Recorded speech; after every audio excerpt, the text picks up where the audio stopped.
Bonjour à tous, c'est Arnaud ASMR. On se retrouve sur une vidéo où je vais vous présenter l'ensemble de mes jeux PlayStation 3. Je vais tout vous présenter en une seule vidéo, mais je vais sans doute devoir faire plusieurs prises parce que ça risque d'être un petit peu long. Donc la vidéo va être sans doute vraiment longue. J'espère que ça va vous plaire. Je vais vous montrer les jeux, vous dire un mot sur chaque jeu et vous lire le derrière des boîtes. Alors on commence. Le premier jeu, il s'agit de Brink, donc développé par Bethesda, et c'est basiquement un Team Fortress entre guillemets sérieux, c'est-à-dire que c'est un first person shooter FPS qui est axé sur multijoueur. Bon, le but c'est classique, hein, c'est capturer des points d'accès, des drapeaux, faire le plus de kills possible, etc. Le tout avec un système de classes, infirmier, soldat, ingénieur, etc. Donc c'est plutôt un bon jeu, sympathique. Mais voilà, c'est vraiment axé sur le multijoueur. Il y a moins d'intérêt, voire assez peu d'intérêt en solo. Voilà pour Brink. Alors je vais vous lire le derrière de la boîte. L'Ark, autrefois un paradis situé au milieu de l'océan, est déchiré par une guerre civile. Vous devez choisir votre camp entre la résistance et la sécurité. Déplacez-vous avec rapidité et fluidité. Grâce au système SMART, et utilisez tout un arsenal d'armes pour combattre à travers des champs de bataille en perpétuelle évolution, en mode un joueur ou multijoueur. Voilà pour Brink. Ensuite on passe à un jeu auquel j'ai encore pas beaucoup joué. Il s'agit d'Assassin's Creed 3, donc développé par Ubisoft, voilà, si je dis pas de bêtises. Donc c'est un jeu que j'ai trouvé sympa pour l'instant, même si j'en suis pas encore très loin. C'est le premier Assassin's auquel je joue, donc j'ai pas vraiment de point de comparaison par rapport aux autres de la série. Ce que je peux vous dire, c'est que j'aime beaucoup l'ambiance du jeu. Je trouve que c'est vraiment bien foutu. Ce que je regrette, c'est que j'ai déjà perçu pas mal de bugs dans le jeu et j'ai dû recommencer certaines missions plusieurs fois à cause des bugs, et aussi l'intelligence artificielle qui est des fois un petit peu à la ramasse. C'est les deux seuls défauts que j'ai notés pour l'instant sur le jeu, mais voilà, l'histoire, j'ai trouvé ça assez intéressant pour l'instant, et bon, j'aime bien l'ambiance et ça m'a bien plu. Bon, voilà. Donc là c'est une édition qui est exclusive à la PlayStation 3, où il y a 60 minutes de gameplay inédit. Je vais vous lire quand même le derrière de la boîte. Un nouvel assassin surgit des cendres de son village détruit. Mi-Mohawk, mi-britannique, son combat pour la liberté naîtra dans les flammes de la Révolution. Explorez des villes d'une densité inégalée, mais aussi un environnement sauvage et dangereux, la frontière. Éliminez vos adversaires avec votre vaste arsenal d'armes. Devenez commandant d'un navire de guerre et partez à la conquête des mers. Voilà pour Assassin's Creed 3. Ensuite, de nouveau un jeu Bethesda, qui est sans doute un des jeux les plus cultes de Bethesda. Il s'agit de Skyrim, The Elder Scrolls 5. Bon, alors moi j'aime beaucoup les Elder Scrolls, que ce soit Morrowind, Oblivion et Skyrim. J'ai pas trop joué à ceux d'avant. Enfin, j'ai testé Daggerfall, qui est disponible d'ailleurs gratuitement sur ordinateur, sur le site de Bethesda. Vous pouvez le télécharger. Par contre il est en anglais, il doit y avoir un moyen de le traduire. Skyrim, j'ai découvert les Elder Scrolls avec Skyrim. Je me suis pris une grosse claque. J'y avais joué déjà sur PC une bonne 150 d'heures à peu près.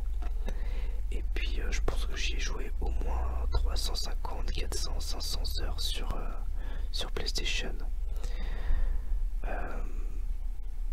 Voilà, C'est un très très bon jeu. J'ai d'ailleurs toutes les extensions que j'avais pris sur le PlayStation Network. Je l'ai fini plusieurs fois et puis il y a... j'ai mis longtemps à le finir parce qu'en fait à chaque fois que j'avançais avec un personnage, au bout d'un moment ça me gonflait et j'avais envie d'essayer un nouveau gameplay, donc je recommençais une nouvelle partie avec un nouveau personnage. Et en fait ce qui m'amusait c'était plus de tester tous les types de personnages possibles et imaginables que l'histoire en elle-même. Bon, l'histoire est sympa mais je trouve qu'elle est pas grandiose. Ce qui est intéressant c'est vraiment le côté exploration, découverte, et puis voilà, je trouve que le gameplay est très bien fait. Alors je vais vous lire le derrière de la boîte. Renaissance d'une licence mythique. Bethesda Game Studio, créateur de Game of the Year, des Game of the Year, jeux de l'année 2006 et 2008, présente le nouveau chapitre de la saga Elder Scrolls. Skyrim réinvente et révolutionne les quêtes épiques et fantastiques en monde ouvert, en vous offrant un univers complet à explorer selon vos envies. La liberté de choix, l'histoire et l'aventure légendaire de The Elder Scrolls reviennent en force. Les dragons évoqués dans les Elder Scrolls oubliés depuis reviennent à Tamriel. Le futur de Port-de-Ciel et de l'Empire tout entier repose sur une prophétie évoquant le retour d'un enfant de dragon. Un héros possédant le pouvoir de la voix, le seul et unique être capable d'affronter les dragons. Voilà pour Skyrim. Ensuite, encore un jeu Bethesda. Vous allez me dire, c'est pas possible, je fais exprès. Et pardon. Alors, il s'agit de Rage. Donc Rage, c'est un jeu post-apocalyptique, c'est-à-dire qu'il se situe dans un monde qui a été détruit par l'arme nucléaire. C'est un FPS, first person shooter, qui est très sympa. Voilà, il y a une ambiance vraiment cool. Moi j'adore tout ce qui est post-apocalyptique, donc je suis particulièrement friand de ce type d'univers, à la Mad Max je dirais. D'ailleurs, il y a encore plus un gros clin d'œil à Mad Max, c'est que il y a une grosse partie du jeu où on conduit des voitures. Je trouve ça assez cool. Le seul défaut que je peux noter sur ce jeu, qui est quand même pas des moindres à mon avis, c'est que c'est un jeu vraiment couloir, c'est-à-dire on est dans des univers, on a l'impression qu'on est dans un monde ouvert, alors qu'en fait on peut vraiment que aller d'un point A à un point B, particulièrement dans les entre guillemets les donjons, quoi. C'est vraiment très cloisonné, mais bon, c'est un bon FPS. Donc je vais vous lire le texte. Après la collision d'un astéroïde sur Terre, l'humanité tente de se reconstruire. Abrités dans des capsules de survie cryogéniques, les survivants émergent des années après l'impact sur une planète dévastée.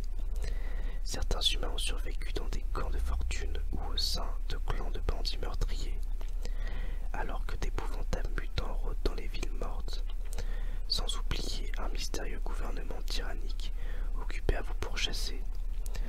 Bon, tout ça, ça fait quand même bien penser à Fallout. Parcourez les terres dévastées du Wasteland avec un arsenal d'armes et de gadgets inédits. Profitez de tout le savoir-faire des inventeurs du FPS dans un titre basé sur une technologie dernier cri. Personnalisez votre buggy à l'aide de pièces détachées et d'armes, puis combattez des bandits à 4 roues dans des courses mortelles parfaitement intégrées au scénario. Plongez dans une histoire riche en mode 1 joueur qui vous réserve jusqu'à 20 heures d'action, ainsi que dans des missions de coopération inédites et dans des courses et combats motorisés explosifs en ligne. Bon, alors moi j'ai joué que en mode solo, donc je peux rien vous dire sur le mode multijoueur. Ensuite, un jeu que j'adore, moi je me suis marré comme pas possible. Je l'ai fini sur PC, je me le suis acheté sur PlayStation 3. Voilà, ça a été développé par Obsidian. Il s'agit de South Park, The Stick of the Truth, ou en français South Park, le bâton de la vérité. Alors, pas grand chose d'écrit sur la boîte. Une quête épique pour devenir cool. De la légendaire cour de récréation des CM1, un jeune héros s'éveillera. Son destin, devenir le sauveur de South Park. Explore la ville de South Park dans une aventure extravagante. Recrute ou affronte tous les personnages cultes de la série. Lâche des pouvoirs mystiques lors des combats délirants au tour par tour.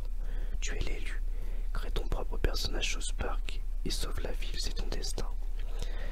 Alors ce jeu il est vraiment très drôle parce qu'il reprend vraiment point par point l'univers de South Park. Que ce soit graphiquement, dans l'ambiance, les personnages, les dialogues, tout. Ce sont les vraies voix des personnages de South Park. Malheureusement il n'a pas été traduit en français. Je veux dire, il n'y a pas de version française. Il y a des sous-titres français sur les voix anglaises. Ce qui est un petit peu dommage parce que le doublage français est excellent. Bon, il n'empêche que c'est un très bon jeu. Voilà, c'est très très drôle. C'est un bon jeu de rôle en plus. C'est pas seulement un jeu à licence, ils sont pas bâclés le jeu. Vraiment, il y a un système de jeu de rôle qui est sympa. Le seul reproche que je pourrais lui faire, c'est qu'il est un poil trop court. Je l'ai fini assez rapidement, quasiment à 100%. Voilà, je suis en train de le refaire et ça avance quand même très très vite. Mais bon, c'est un jeu qui est tellement rigolo que je pense que on peut s'amuser à le faire plusieurs fois.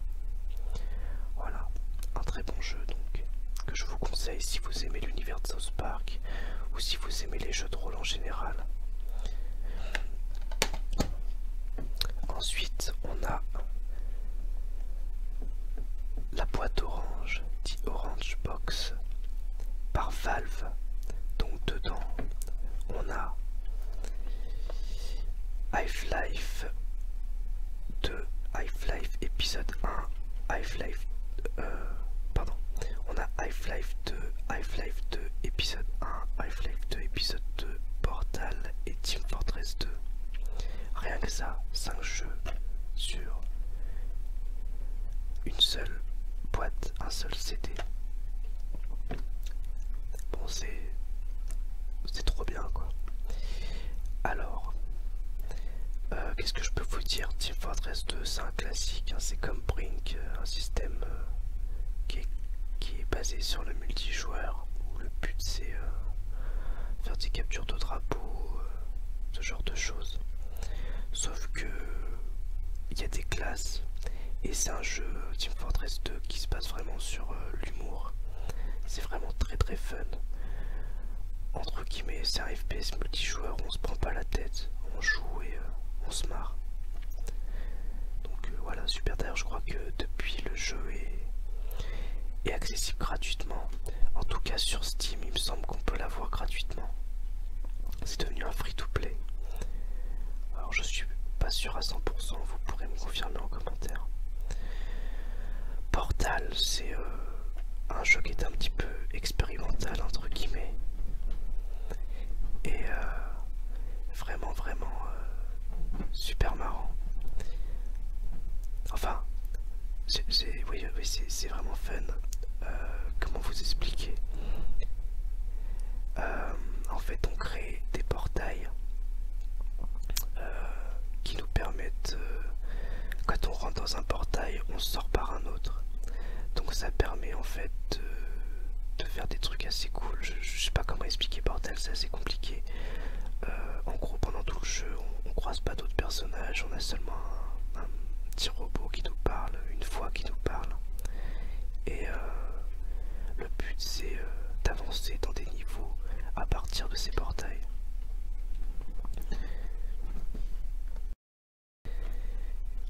Et Half-Life 2, donc qu'est-ce que je peux en dire? C'est la suite du premier évidemment qui a changé les FPS à tout jamais. Bon bah c'est un excellent jeu solo avec une aventure qui est incroyable dans un univers qui est vraiment particulier. Je pense que je vais vous lire les textes qui sont écrits dans le dos de la boîte. Donc Team Fortress 2, le descendant direct du premier jeu multijoueur par classe digne de ce nom. Intégrer une équipe et combattez-en d'autres avec des classes de joueurs d'une variété inouïe. Depuis Pyro l'incendiaire armé de son lance-flamme jusqu'au dévastateur Heavy Grant spécialiste du nettoyage, doté d'un style visuel unique, Team Fortress 2 propose des modes multijoueurs inédits. Portal. Entrez dans une nouvelle dimension de jeu. Portal est un habile mélange de jeu d'énigmes, d'aventure et de FPS qui vous entraînera dans une expérience sans pareille. Le générateur de portail vous permet de manipuler votre environnement pour révéler des dizaines de défis tous plus excitants les uns que les autres. Êtes-vous prêt à pénétrer l'univers Portal? Et Half-Life 2 épisode 2, il n'y a pas de description sur les autres, mais bon. Le dernier né de la famille des jeux d'action, la plus populaire de tous les temps, combattre au cœur de la forêt blanche et détruire des créatures grouillant à la surface ou infestant les entrailles de la terre. S'offrir une virée haletante aux commandes du nouveau véhicule amélioré Alix. Voici quelques-uns des défis qui vous attendent dans ce jeu le plus excitant de la série Half-Life, qui lève le voile sur de nombreuses zones d'ombre. Ensuite, on a plein de jeux en un. Il s'agit de Sega Mega Drive Ultimate Collection. Donc, en fait, c'est une compilation de jeux Mega Drive, donc de jeux cultes. Bon, alors, il y a entre autres dessus, je vais vous lire hein, les jeux qu'il y a: Sonic the Hedgehog, je sais pas si je le prononce bien, 1, 2 et 3, Streets of Rage 1, 2, 3, Echoes Dolphin 1 et 2, Shining Force 1 et 2, Golden Axe 1, 2, 3, Sonic & Knuckles, Fantasy Star 2, 3, 4, Alex Kidd, Shinobi 3, Columns, Altered Beast, Sonic Spinball, Kid Caméléon, Vectorman, etc. Il y a vraiment beaucoup de jeux. C'est un super investissement si vous n'avez pas de Mega Drive et que vous voulez rejouer à des jeux à des vieux jeux. J'allais dire à des jeux de votre jeunesse, mais je sais pas quel âge vous avez. En tout cas, moi, c'est des jeux de ma jeunesse. La plupart de ces jeux, j'y ai joué quand j'étais petit. Voilà, donc il y a plus de 40 jeux dans un seul DVD. C'est de la balle, c'est vraiment excellent. Et puis en plus, à force de jouer, on débloque des petites vidéos d'explications, de développement de tel ou tel jeu, de la musique, on débloque plein de choses, on débloque même des jeux. Je crois qu'il y a même quelques jeux Master System qui sont débloquables, notamment le premier Fantasy Star, il me semble. Bref, c'est top. Ensuite, on a un JRPG, c'est-à-dire un jeu de rôle japonais. Il s'agit de Dragon's Dogma Dark Arisen, qui est souvent appelé le Skyrim japonais. Je dirais que la comparaison, ça n'a rien à voir avec un Skyrim japonais, pour la simple et bonne raison que le système de jeu est assez différent. On est plus dans l'action, le gameplay est très bon. Voilà, c'est un jeu vraiment sympa. Seul reproche que je pourrais faire, c'est que à la longue il est peut-être un poil répétitif, mais l'ambiance est vraiment cool.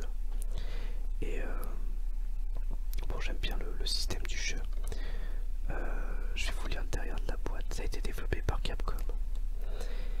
Au plus profond des ténèbres, après avoir vaincu le dragon et repris votre cœur, vous devez maintenant affronter un mal ancien, mystérieusement ressurgi des profondeurs de la mer de Cassardis. Alors Dark Arisen, c'est une réédition de Dragon's Dogma où il y a le jeu de base et l'extension. Donc à savoir que là, le texte que je viens de vous lire, c'est le texte de l'extension. Le jeu de base, c'est tout simplement on doit reprendre notre cœur à un dragon. Voilà.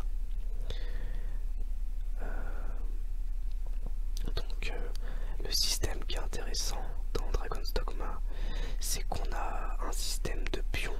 Les pions, c'est quoi? C'est un personnage qu'on va créer et qui va nous assister, qui va jouer avec nous. C'est l'ordinateur quoi, mais c'est notre pion principal.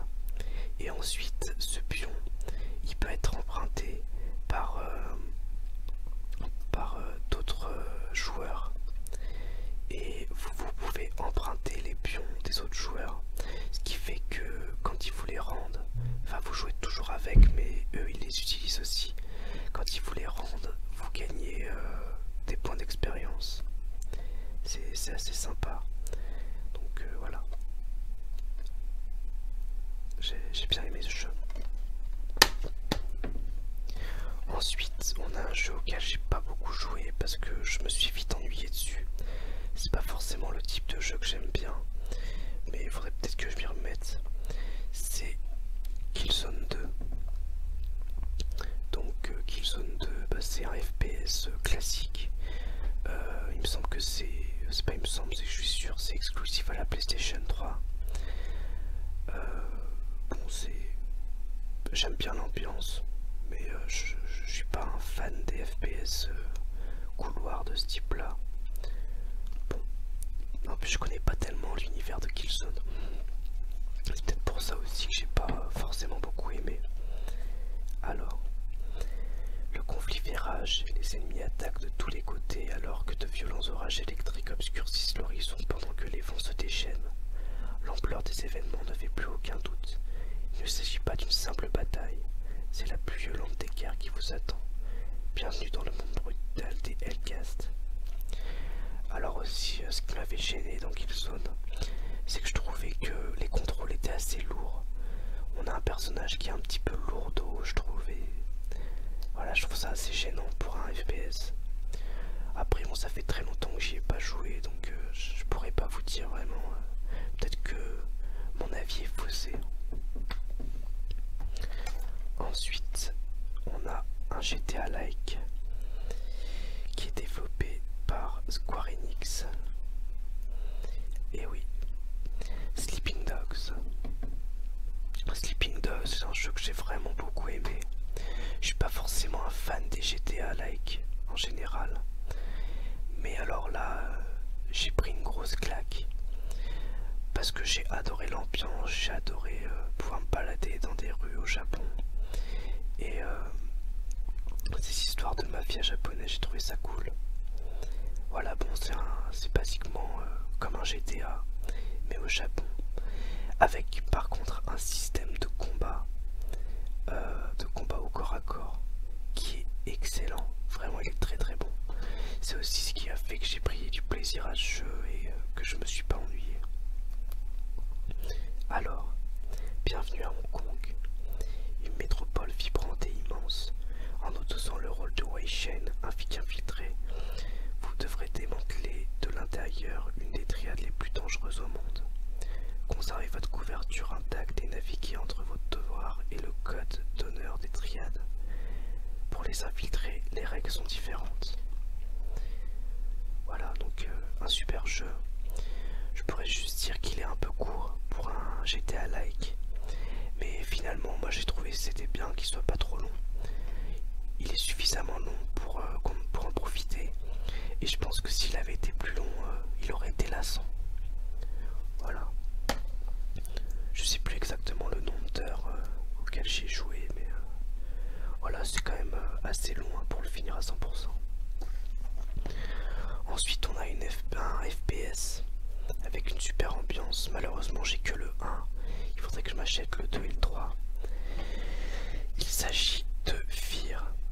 Alors Fear, j'avais bien aimé, surtout pour l'ambiance qui est assez horrifique. Après, graphiquement, j'y ai rejoué récemment. Ça a quand même bien vieilli, enfin ça a quand même pas mal vieilli, parce que c'est le début de la PlayStation 3, donc forcément les développeurs étaient pas encore à fond sur au niveau graphisme. Donc je vais vous lire le texte. Vous incarnez un soldat d'élite entraîné à faire face à des situations inhabituelles que vous seul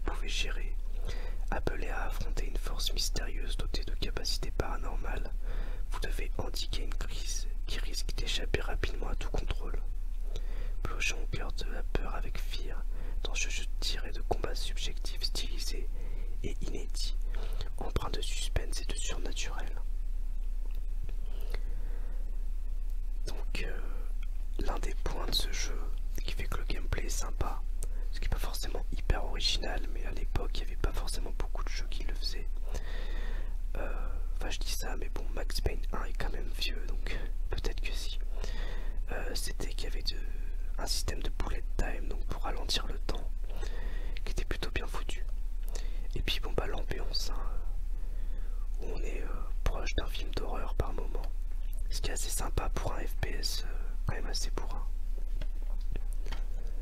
Donc Fear, c'est l'abréviation de First Encounter Assault Recon, c'est le nom de l'unité dans laquelle on est. Ensuite, c'est le dernier jeu que je vais vous présenter sur cette première partie. La vidéo va donc être coupée, mais enfin comment dire, l'enregistrement va être coupé, mais je vais tout mettre sur une seule vidéo pour vraiment que ce soit plus long. Alors, Game of Thrones, le trône de fer, donc qui est un jeu sur lequel j'ai un avis mitigé. Mitigé pourquoi? Parce que le gameplay, je le trouve pas terrible. Les graphismes sont vraiment moches. Ça a été développé par un groupe français qui s'appelle Cyanide Studio. Mais on sent qu'ils ont vraiment voulu faire les choses bien. Et bon, le gameplay est pas inintéressant même s'il est assez lourd. Ce qui sauve le jeu, ce qui fait que le jeu n'est pas mauvais et qui peut plaire aux gens qui aiment Game of Thrones, c'est que le scénario, c'est un scénario original qui est très bon, qui apporte du grain à moudre au livre et à la série. Et en fait, rien que pour l'histoire, quand vous allez commencer le jeu, vous allez vouloir le continuer.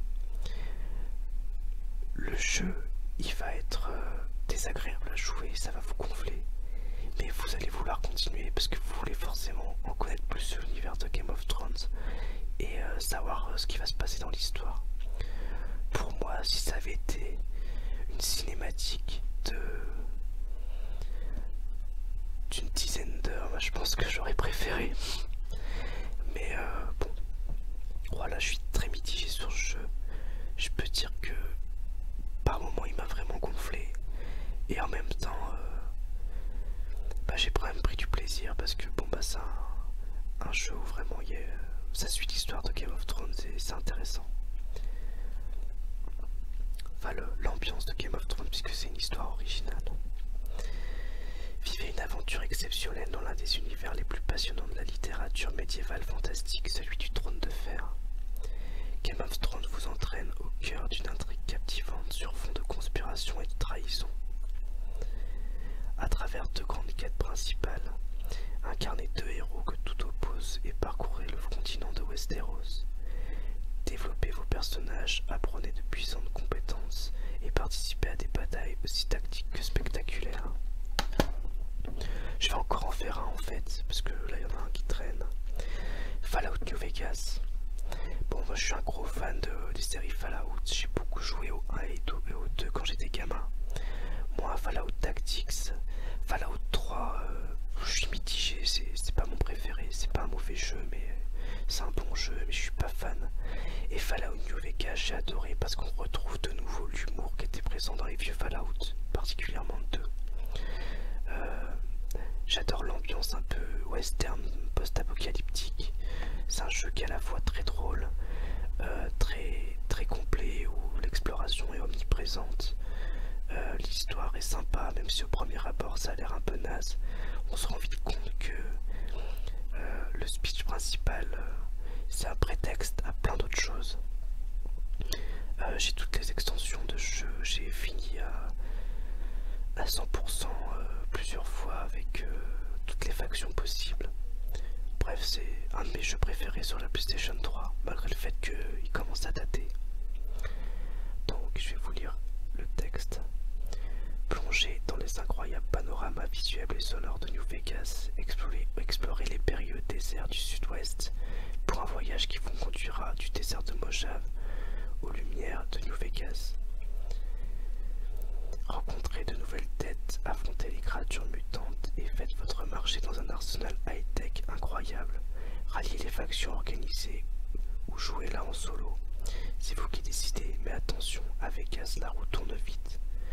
Découvrez la chaleur de New Vegas, retrouvez le Grand Sud, version post-apocalyptique tel qu'il a été imaginé dans Fallout. Augmentez la mise. Encore plus de fonctionnalités, d'armes, de fonctions et d'ennemis vous attendent dans la Cité du Vice. Qui tout double. Dans un gigantesque monde ouvert, vous pouvez, comme vous l'entendez, en solitaire,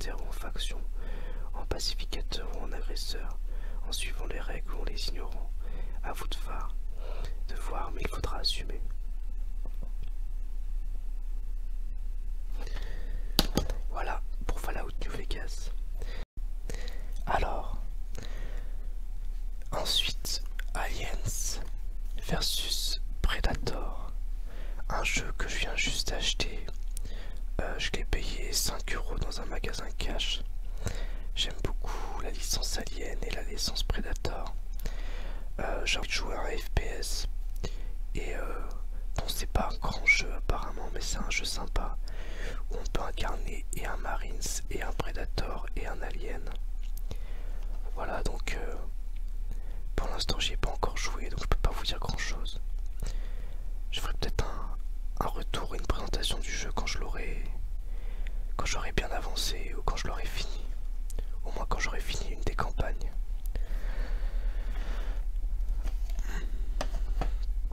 Ensuite, attendez, je vais vous lire quand même le texte derrière. Ah bah il y a quasiment rien d'écrit. Chasser ou être chassé. Prenez part au combat le plus sanglant de l'univers. Découvrez 3 campagnes solo et un multijoueur d'anthologie. Predators, Aliens, Marines, quel camp choisirez-vous? Apparemment le mode multi est pas super. Et les campagnes sont illégales. Celle du Marines est plutôt bien. C'est celle qui a la meilleure ambiance, mais le Marines il est un petit peu rigide. Celle de l'Alien elle est moyenne, enfin elle est pas terrible à jouer apparemment. Et les Predators c'est intéressant au début, mais ça vient vite assez redondant. Bon, moi c'est surtout la campagne des Marines qui m'intéresse. Donc ça va être la surprise. Ensuite, Fallout 3. Bon alors, grand classique du jeu vidéo. Mais moi j'ai été un petit peu déçu par Fallout 3 parce qu'en fait j'étais un gros fan de Fallout 1 et 2 quand j'étais plus jeune, comme j'ai déjà dit dans Fallout New Vegas. Et bon, c'est un bon jeu, hein, c'est un très bon jeu. Mais je trouve que quand on sort un petit peu de la trame principale, il est un petit peu vide. Contrairement à Fallout New Vegas où il y a quand même beaucoup de choses à faire, beaucoup de personnages, beaucoup de quêtes secondaires, etc. Fallout 3, il n'y a pas énormément de quêtes secondaires. Et puis, bon, je trouve que le monde est assez vide. Ici, il n'y a pas grand chose quoi quand on sort des villes. Et d'ailleurs, il y a très peu de villes finalement. Il y en a. Enfin, à part Megaton qui est la ville principale du jeu, bon, il n'y a pas grand chose de très intéressant. Après, bon, le scénario est sympa, il y a beaucoup de bonnes choses dans le jeu quand même. Les extensions sont variables. Ouais, j'ai particulièrement aimé l'extension The Pit. Bon, je vais vous lire le texte derrière. Ah oui, donc Fallout 3, c'est comme Fallout New Vegas, ça se passe dans une ambiance post-apocalyptique après l'apocalypse nucléaire. Dans le cadre de Fallout 3, on sort d'un abri. Et en fait, on sort d'un abri parce que notre père s'est enfui pour on ne sait quelle raison. Et on cherche. Voilà. Alors, soyez prêts pour le futur. Avec Fallout 3 Game of the Year Edition, redécouvrez le plus encensé des jeux 2008. Donc c'était 2008, ça devait être vraiment au début de la PlayStation 3. Créez le personnage de votre choix et plongez dans un monde post-apocalyptique grandiose où chaque minute est une lutte pour la vie. Fallout 3 Game of the Year Edition regroupe les 5 packs d'extension Fallout 3. Opération Anchorage. Immergez-vous dans une simulation militaire et battez-vous pour libérer Anchorage en Alaska des mains des envahisseurs communistes chinois. The Pit. Rendez-vous sur les ruines post-apocalyptiques de Pittsburgh et laissez-vous emporter par le conflit qui oppose les esclaves à leurs maîtres raiders. Broken Steel. Faites monter votre niveau à 30 et terminez la bataille contre le reste de l'enclave aux côtés de Liberty Prime. Point Lookout. Embarquez dans une aventure mystérieuse dans les immenses marais des côtes de Maryland. Le dénouement ne dépend pas de vous, que de vous. Non, excusez-moi. Le dénouement ne dépend que de vous. Mothership Zeta. Affrontez des kidnappeurs extraterrestres hostiles et effrayez-vous un chemin hors du vaisseau mère en orbite à des kilomètres au-dessus de la capitale dévastée. Alors dans ces extensions, j'ai donc particulièrement aimé The Pit, avec l'histoire entre les esclaves et les maîtres raiders. J'ai bien aimé Point Lookout.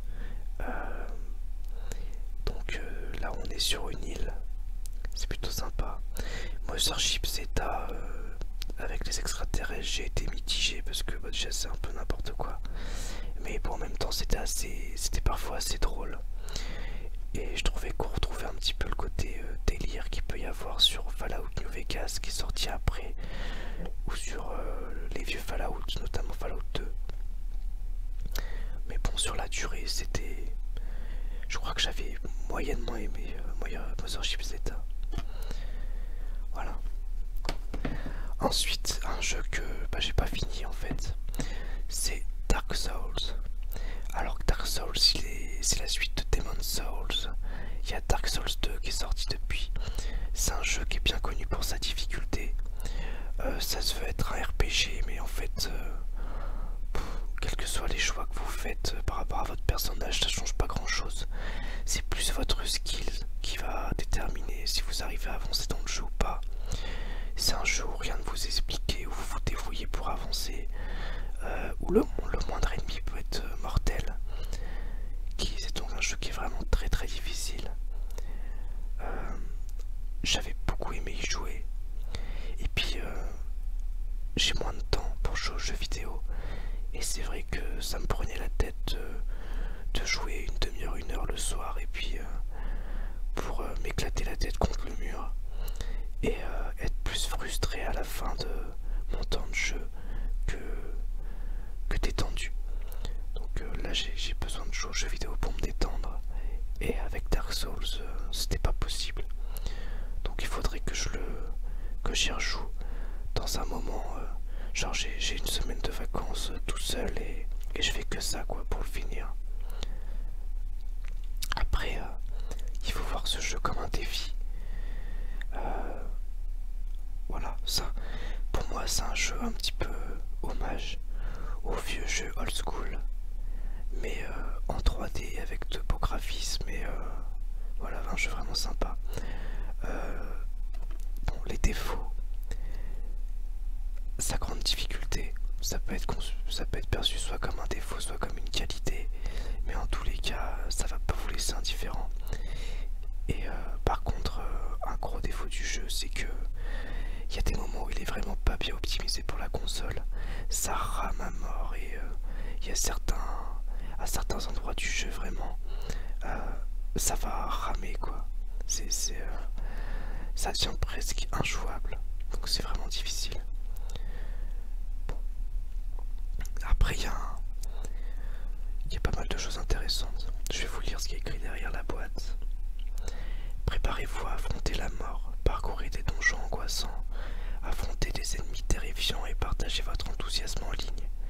Des défis incroyables vous procureront un sentiment de satisfaction inégalé. Ça c'est vrai qu'on galère pour avancer, mais quand on arrive à passer un boss ou à trouver un nouveau point de contrôle, on est vraiment super content. Plongez dans un univers sombre et fantastique. Relevez les défis, déjouez de nombreux pièges mortels et affrontez des monstres terrifiants et des démons d'une puissance inégalable. Personnalisez votre personnage grâce aux 10 classes disponibles et aux fonctionnalités avancées dignes des plus grands jeux de rôle. Ouais, bon ça... Déjà les 10 classes disponibles, quelle que soit la classe que vous choisissez, ça change quasiment rien dans le jeu. Et ensuite, comme je vous disais, c'est vraiment votre skill qui va faire la différence et pas du tout les points de statistiques que vous allez mettre. Fonction en ligne innovante, envoyer des messages, jouer aux côtés d'autres joueurs, défier-les ou assister à leur mort. Ensuite, un GTA-like culte, Red Dead Redemption, que j'ai pas pu finir parce que en fait ma sauvegarde a disparu avec mon ancienne PlayStation 3. J'en ai racheté une et puis j'ai pas eu le courage de m'y remettre. Il faudrait que je me relance dedans et que je recommence une partie. Bon, en attendant, c'est un jeu que j'aime beaucoup.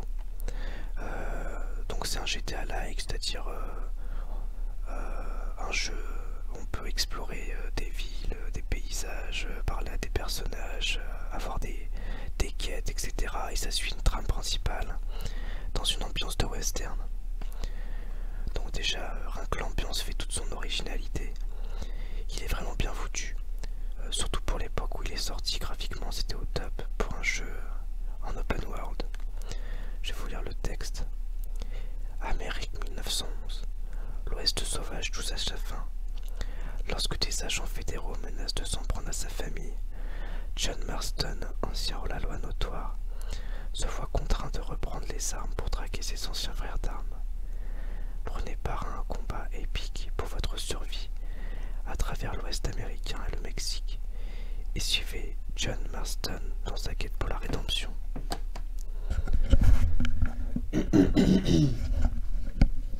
Excusez-moi, j'essaie de pousser un petit peu le micro pour pas que ça vous gêne trop. Je suis toujours un petit peu malade donc c'est pas évident. Donc bref, Red Dead Redemption, un super jeu que je vous conseille si vous aimez les open world, si vous aimez l'ambiance western, si vous aimez les GTA-like. Ensuite, BioShock Infinite. Alors j'ai pas le 1 et le 2, j'y ai joué chez une amie. J'avais vachement aimé l'ambiance du 1 et du 2, mais c'était un petit peu sombre à mon goût, ça me faisait un peu trop peur, parce que moi je suis un peu un gros peureux. Mais bon, j'avais bien aimé BioShock. Et puis quand j'ai vu les images de BioShock Infinite, je me suis dit qu'il fallait absolument que je l'achète. Bon, il se trouve que j'ai bien fait, c'est un super jeu. Que ce soit l'ambiance, les décors, le scénar, les graphismes, le gameplay, tout est très bon dans ce FPS.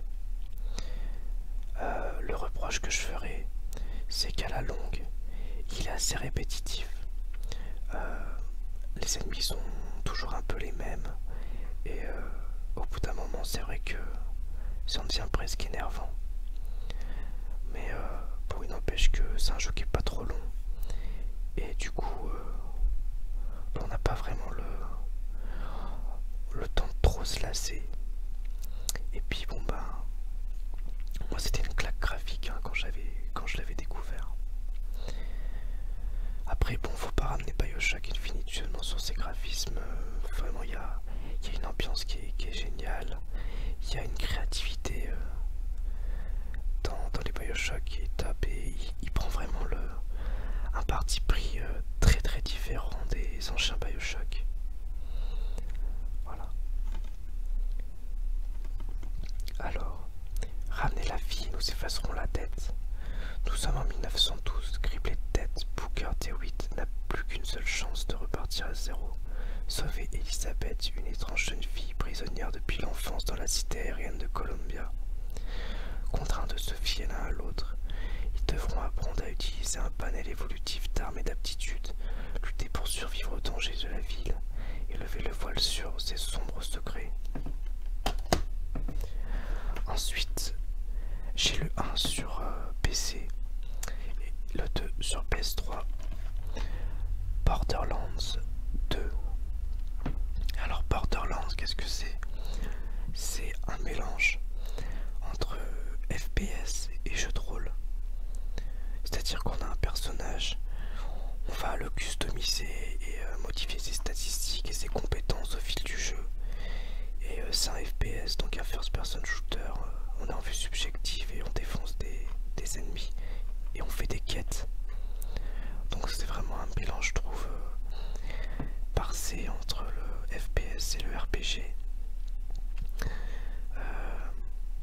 Borderlands c'est très très axé sur le loot, c'est-à-dire pas sur vous tuez des ennemis, vous récupérez des objets plus puissants et voilà, c'est sympa. C'est un jeu qui est plus intéressant évidemment en multijoueur qu'en solo. C'est un petit peu le problème, j'ai plus joué en solo qu'en multi, donc je me suis lassé. Préparez-vous pour une aventure endiablée, en incarnant l'un des 4 nouveaux chasseurs de l'arche à la recherche de trésors et de chaos sur la planète inexplorée.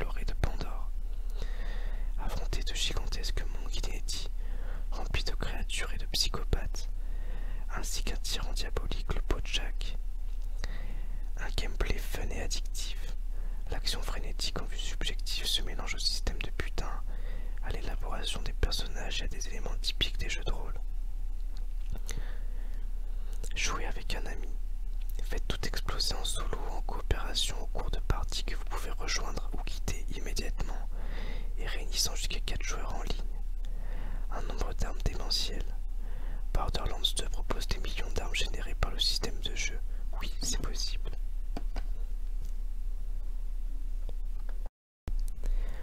Ensuite, SingStar. Hits. Bon bah, pas grand chose à dire dessus. C'est un jeu où on chante. C'est fait pour jouer à plusieurs. Enfin, on peut jouer seul, mais bon, ça n'a pas beaucoup d'intérêt. Et le but, c'est de chanter et de faire le meilleur score. Voilà. Bon, je vais pas vous lire le texte parce que c'est pas intéressant, je vous ai tout dit sur le jeu. C'est un jeu qui est à ma copine. Moi j'y joue pas tellement, j'aime pas trop y jouer. Mais bon, c'est vrai que des fois j'ai joué avec elle, je me suis amusé. Même si je chante comme une casserole, c'est ça qui est plutôt drôle. Moi ce qui me fait le plus rire, c'est d'enregistrer la partie et puis de réécouter comme on a chanté. C'est souvent super rigolo. Ensuite, Oblivion, The Elder Scrolls 4. Bon bah, un classique du jeu de rôle. Moi j'y avais d'abord... Enfin j'ai découvert après Skyrim. Mais bon, j'ai vachement aimé Oblivion. Même si... forcément après l'avoir découvert après Skyrim, il y a pas mal de défauts qui m'ont sauté aux yeux. Bon bref, Oblivion c'est un open world RPG. Au niveau open world c'était une claque à l'époque où il était sorti parce que bah, le jeu est vraiment immense. Et puis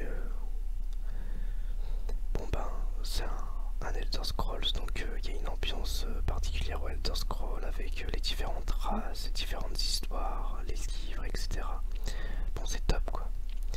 Là, c'est une édition 5e anniversaire, donc dedans il y a un CD Making of d'Oblivion avec un documentaire sur comment ils ont créé le jeu. Il y a une carte d'Oblivion et puis les extensions. Donc, Oblivion, alors que l'Empire s'effrite de toutes parts, les portes d'Oblivion s'ouvrent et des démons envahissent le pays. Vous devez retrouver l'héritier du trône et déjouer le sinistre complot qui menace de détruire le continent de Tamriel. Knights of the Nine, un roi déchu et captif brise ses chaînes pour se venger des dieux qui l'ont banni en Oblivion. Seul un champion au cœur pur sera en mesure de vaincre le mal qui envahit le pays. Shivering Isle, pénétré sur les terres dévastées de Sheogorath où règne la démence et l'obsession. Serez-vous assez fort pour survivre à leur danger, rétablir l'équilibre dans un pays ravagé par la paranoïa et le désespoir, et endosser le manteau d'un véritable dieu? Alors ouais, Oblivion, pour moi son plus gros défaut c'est le scénario. Sur la longueur, c'est pas très intéressant. Par contre j'ai vachement aimé l'extension Shivering Isle, que j'ai trouvé pleine de surprises et assez drôle. Voilà. Ensuite, Batman Arkham Asylum. Bon alors une claque pour moi quand j'ai découvert ce jeu parce que j'adore Batman. Et puis je trouve que l'ambiance du jeu est excellente. Graphiquement c'était super beau aussi. Bref, c'était vraiment top. C'est un jeu d'action. Voilà, un jeu d'action trop bien quoi. Bon, je vais pas vous dire grand chose de plus, je vais vous lire plutôt ce qui est écrit. Préparez-vous à sombrer dans la folie. Plongez au cœur d'un univers où la folie règne en maître alors que le Joker met en œuvre son plan le plus machiavélique à ce jour. Les criminels de l'asile d'Arkham ont été libérés et seul Batman peut mettre fin à ce chaos et reprendre le contrôle. Explorez les tréfonds de cette île mystérieuse en découvrant l'aventure la plus sombre que Batman ait jamais vécue. Ensuite, encore un jeu de super-héros. Injustice. C'est un jeu de baston que j'ai beaucoup aimé. J'ai trouvé que le mode solo était génial, l'histoire était cool, on joue avec plein de personnages différents, c'est vraiment sympa. Tous les personnages sont intéressants, le gameplay est super. Par contre, le reproche que je pourrais faire au jeu, c'est qu'il n'est pas bien équilibré au niveau de ses personnages. Du coup, le mode multijoueur en ligne, c'est une catastrophe parce que les gens prennent toujours les mêmes personnages, on se prend une dérouillée, on s'amuse pas. Bref, c'est pas intéressant. Donc moi, si vous voulez jouer à Injustice, je vous conseille soit de jouer seul pour le mode solo, soit de jouer en multijoueur mais avec des potes pour rigoler. C'est un super jeu pour jouer avec des potes, même des gens qui connaissent rien en jeu de combat, ils connaissent pas bien le jeu. C'est assez casual comme type de jeu, donc même en appuyant sur tous les boutons, vous pouvez faire des combos et vous amuser. Voilà. Alors, plongé dans l'univers d'Injustice, les dieux sont parmi nous, un monde où les plus grands super-héros d'ici se livrent des combats titanesques à l'heure où la frontière entre le bien et le mal est plus que jamais incertaine. Donc oui, je vous ai pas dit, ça se base sur l'univers de DC Comics. Donc DC Comics, c'est Superman, Batman, Wonder Woman, Flash Gordon, Green Lantern, etc. Et tous les méchants qu'il y a avec. Voilà. Alors, je vais vous lire le reste. Des enchaînements spectaculaires, réaliser des coups spéciaux si puissants que les super-héros eux-mêmes ne s'en relèveront pas. Utilisez votre environnement. Servez-vous de vos super-pouvoirs pour écraser vos adversaires contre des voitures, des immeubles et même les envoyer dans l'espace. Plus de 20 combattants légendaires. Maîtrisez les pouvoirs extraordinaires des personnages les plus emblématiques de l'univers d'ici lors de combats gigantesques. Sur la boîte, on a Superman et Batman qui se battent et on a le Joker, Wonder Woman, Cyborg, Flash Gordon et Green Lantern. Ensuite, SingStar Guitar. Bon bah SingStar Guitar, c'est comme SingStar, sauf que c'est des morceaux de rock et puis qu'on peut brancher une guitare pour jouer avec, une guitare de Guitar Hero. Bon, moi j'ai pas le guitare, j'ai pas pu essayer, c'était pour les chansons. Ensuite, un jeu que j'ai découvert il y a pas longtemps, ça fait un moment que je l'avais acheté mais j'y avais jamais joué, et c'est la vidéo du petit ASMR sur Little Big Planet 3 qui m'a donné envie de l'essayer. C'est le premier Little Big Planet. Donc Little Big Planet, c'est quoi? C'est un jeu de plateforme sympa qui est jouable par des enfants. Il est pas très compliqué et le but c'est d'avancer dans un univers assez coloré et plutôt mignon, et puis de débloquer des objets pour personnaliser son Sackboy. Sackboy, c'est le petit personnage qui est là. Et c'est vraiment sympa, il y a une super ambiance, les musiques sont excellentes, c'est plein de bonnes idées. Et bon, c'est pas un jeu compliqué, mais il y a des passages plus difficiles qu'il n'y paraît, j'ai trouvé. C'est un... Pour ce que j'y ai joué, j'ai pas joué très longtemps, j'ai joué je pense 3-4 heures. J'ai vachement aimé. Alors, un terrain de jeu géant. Pars à l'aventure avec ton Sackboy pour découvrir de nouvelles contrées et rencontrer des amis. Utilise des outils intuitifs pour donner libre cours à ton imagination ou fais équipe avec d'autres joueurs pour créer ce que vous voulez. Partage tes créations en ligne avec la communauté Little Big Planet. Bienvenue dans Little Big Planet, un nouveau monde extraordinaire où tout est possible. Contrôle ton propre Sackboy et pars à la recherche de personnages hauts en couleurs et de créations incroyables. Construis ton propre monde et partage-le en ligne. Ensuite, on arrive vers la fin, il reste plus que 2 jeux. Mirror's Edge plutôt, puisqu'il y a un S. Un jeu que je trouve vraiment original, excellent. J'ai surtout joué en fait avec des amis, on se passait la manette à chaque fois qu'on mourait. Et c'était super rigolo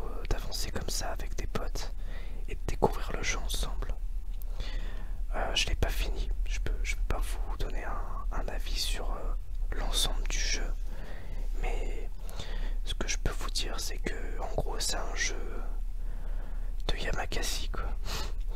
On fait des bonds de droite à gauche, enfin c'est vraiment cool, c'est avec un système par moment de ralenti qui est sympa. Et on fait des acrobaties, on fuit la police, ça c'est cool. C'est assez original aussi dans son ambiance et ses graphismes. Alors je vous lis le texte derrière la boîte. C'est pas évident de décrire les jeux parce que souvent je sais pas trop quoi en dire et comment qualifier le jeu, donc bon. C'est vraiment pour faire une présentation rapide. Si jamais vous voulez que je parle d'un jeu plus en profondeur, vous me le dites, je ferai une vidéo de présentation, je la préparerai et je vous parlerai du jeu plus en détail. Ne te retourne pas. Dans une ville où les flux d'informations sont sous haute surveillance, où le crime n'est qu'un lointain souvenir, et où la plupart des gens ont abandonné leur liberté pour mener une vie tranquille, certaines personnes ont choisi de vivre différemment. Pour communiquer discrètement, ils font appel à des coursiers, les messagers. Vous êtes Face, un de ces messagers, mais dans cette cité parfaite, un meurtre a été commis, et maintenant, c'est vous qui êtes traqué.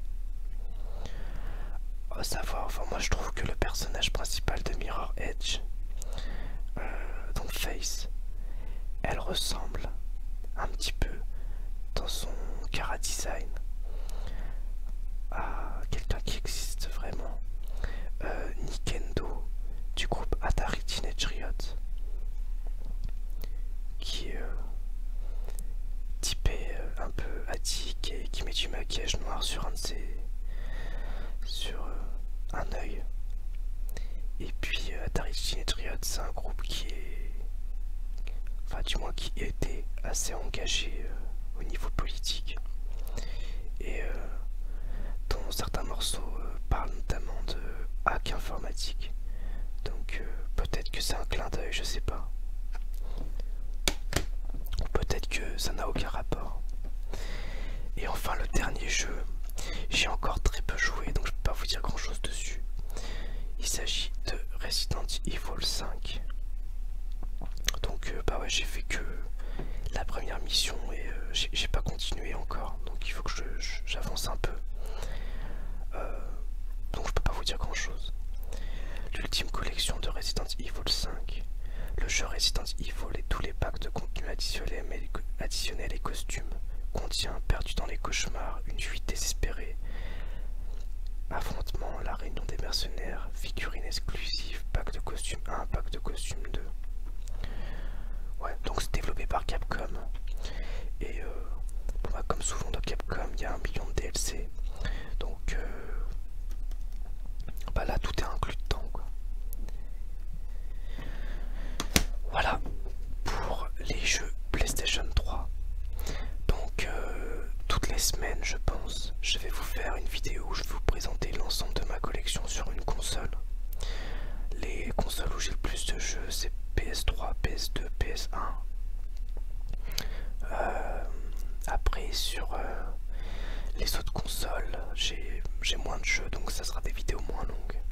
Celle qui risque d'être la plus longue, c'est PlayStation 2, parce que j'ai vraiment beaucoup de jeux. Enfin beaucoup, j'en ai pas mal. Et puis les jeux PC aussi, parce que rien qu'au niveau des jeux Steam, j'en ai une cinquantaine.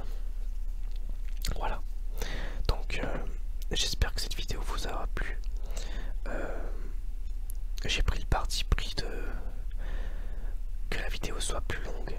Donc j'espère que ça vous convient. Moi j'aime bien les vidéos vraiment longues. Ça fait un moment que je veux faire une vidéo de pas loin d'1 heure. Donc bon, bah, j'espère que ça va vous plaire. Et puis je vous dis à bientôt. Je voudrais féliciter aussi le petit ASMR pour avoir dépassé les 500 abonnés et pour faire des vidéos que je trouve vraiment exceptionnelles.